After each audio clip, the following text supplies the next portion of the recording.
ലാൽ സലാം മോഹൻലാൽ നായകനായി എത്തുന്ന വൃഷഭ റിലീസ് ചെയ്യാൻ മണിക്കൂറുകൾ മാത്രം ബാക്കി നിൽക്കുകയാണ്. കേരളത്തിലെ കളക്ഷനൊന്നും അത്ര ഗംഭീരമൊന്നുമല്ല, പക്ഷേ ഭേദപ്പെട്ട കളക്ഷൻ സിനിമയ്ക്ക് ഇപ്പോൾ നേടാൻ കഴിഞ്ഞിട്ടുണ്ട് എന്നുള്ളതും സത്യം തന്നെയാണ്. ഏകദേശം 19 ലക്ഷം രൂപയോളം കേരള തിയേറ്ററുകളിൽ നിന്ന് ഈ സിനിമയ്ക്ക് നേടാൻ കഴിഞ്ഞു. ഇതൊരു മോഹൻലാൽ സിനിമയ്ക്കുള്ള വലിയ കളക്ഷനോ അല്ലെങ്കിൽ വലിയ സംഭവമോ ഒന്നും അവകാശപ്പെടുന്നില്ല. പക്ഷേ ഒരു കാര്യം, അന്യഭാഷയിൽ നിന്ന് വന്ന് യാതൊരു രീതിയിലുള്ള ഒരു അപ്ഡേറ്റോ അല്ലെങ്കിൽ യാതൊരു രീതിയിലുള്ള പ്രമോഷൻസോ ഒരു ഹൈപ്പോ ഇല്ലാത്ത ഒരു ചിത്രത്തിന് ലഭിക്കുന്ന കളക്ഷൻ എന്ന രീതിയിൽ ഇത് മികച്ച തന്നെയാണ്. പലരുടെയും കമൻറ്റുകളിൽ നമ്മൾ തന്നെ അങ്ങോട്ടും ഇങ്ങോട്ടും വായിച്ചിട്ടുള്ളതാണ്. 10 ലക്ഷം പോലും തികയ്ക്കില്ല എന്ന് പറഞ്ഞിടത്താണ് കേരള ബോക്സ് ഓഫീസിൽ ഈ സിനിമയ്ക്ക് 20 ലക്ഷം രൂപയ്ക്ക് അടുത്തേക്ക് എത്തുന്നു എന്നുള്ളതാണ്. ട്രാക്കേഴ്സ് മുഖാന്തരം വന്ന കണക്കുകൾ 605ഓളം ഷോകളുണ്ട് എന്ന് പറയുന്നത് തന്നെ ഗംഭീരമെന്ന് തന്നെ പറയാം. അതിനകത്തിൽ തന്നെ 10,786ഓളം ആളുകൾ ടിക്കറ്റ് എടുത്തു കേരളത്തിൽ നിന്ന് എന്ന് പറയുമ്പോൾ അതും സൂപ്പർ എന്ന് തന്നെയാണ് പറയാനുള്ളത്. ഇവിടെ 17,50,727 രൂപ ട്രാക്കേഴ്സ് കളക്ട് ചെയ്തു എന്ന് പറയപ്പെടുന്നു.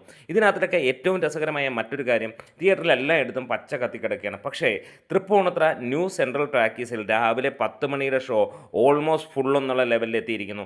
അത് തന്നെയാണ് ഇവിടെ തൃപ്പൂണിത്തുറക്കാർ ഈ ഒരു സിനിമയ്ക്ക് അല്ലെങ്കിൽ മോഹൻലാലിന് നൽകുന്ന ഏറ്റവും ഒരു പ്രചോദനം. ഇങ്ങനെയുള്ള സിനിമയ്ക്ക് അല്ലെങ്കിൽ അദ്ദേഹത്തിനോടുള്ള ഇഷ്ടം അവർ കാണിക്കുന്നത്. സാധാരണഗതിയിൽ ഏത് സിനിമ വന്നു കഴിഞ്ഞാലും നമ്മൾ വനിതാ വിനീതയിൽ വമ്പൻ തിരക്ക് 4 ഷോകളും ഹൗസ്ഫുൾ ആവുന്ന കാണാറുണ്ട്. ഈ കുറി അതൊന്നും കണ്ടില്ല. ഒരുപക്ഷെ മോഹൻലാൽ ഫാൻസ് എല്ലാവർക്കും അത് ഇഷ്ടപ്പെടണമെന്നൊന്നുമില്ല. പക്ഷേ എറണാകുളം കവിത എടുത്ത് പറയേണ്ടതാണ്, 4ഓളം ഷോകൾ അവിടെ ചാർട്ട് ചെയ്തിരുന്നത്. മോഹൻലാൽ സിനിമയാണോ, അത് എങ്ങനെയാണെങ്കിലും അവരത് തൂക്കിയിരിക്കും ആ തിയേറ്ററിൽ എന്നുള്ളതാണ്. ഏറ്റവും വലിയ തിയേറ്ററാണ് കേരളത്തിലെ. അവിടെ കിങ് സൈസ് കവിത എന്ന് തന്നെയാണ് നമ്മളതിനെ വിളിക്കുന്നതും. അത്രത്തോളം ആത്മാർത്ഥമായിട്ട് മോഹൻലാൽ സിനിമകൾ അവർ എടുക്കുന്നതാണ്. എന്താണെങ്കിലും നല്ല ഒരു സൂചന തന്നെയാണ്. എന്താണെങ്കിലും നമുക്ക് കാത്തിരിക്കാം.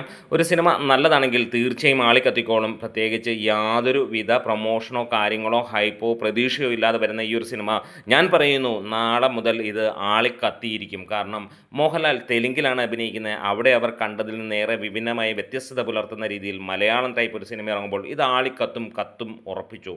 ലാൽ സലാം.